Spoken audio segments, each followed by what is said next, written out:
کریں گے ڈسٹرکٹ سجاول کے ہمارے نمائندے امام بخش کی رپورٹ کے مطابق وزیر اعلیٰ سندھ سید مراد علی شاہ نے بارش سے متاثرہ علاقوں کا دورہ کیا۔ اس موقع پر ان کا کہنا تھا کہ سندھ کی حکومت اس مشکل گھڑی میں عوام کے ساتھ کھڑی ہے۔ متاثرین کی ہر ممکن مدد سمیت تمام سہولیات کی فراہمی میں کوئی کسر نہیں چھوڑی جائے گی۔ سید مراد علی شاہ وزیر اعلیٰ سندھ نے کہا کہ لوگوں کے نقصانات کا ازالہ کرنے کے ساتھ ساتھ انہیں بے نظیر انکم سپورٹ پروگرام میں بھی شامل کیا جائے گا۔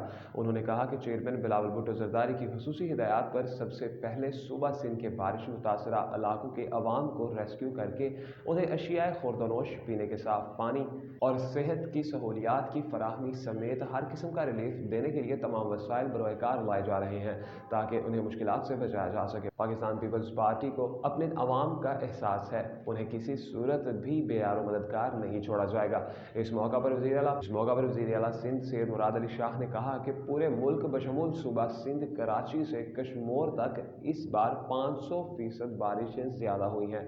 صوبہ سندھ کو آفت زدہ قرار دینے کی کوشش کی جا رہی ہے۔ وزیر اعلیٰ سندھ کا مزید کہنا تھا کہ میرے دورے کا مقصد علاقوں میں پہنچ کر لوگوں کے مسائل سننا اور ان کے حل کرنا ہے۔ انہوں نے کہا کہ متاثرہ لوگوں کے مکانات، فصلوں اور مویشیوں سمیت تمام نقصانات کی تفصیلات اکٹھی کی جا رہی ہیں تاکہ ان کے نقصانات کا جلد از جلد ازالہ ہو سکے۔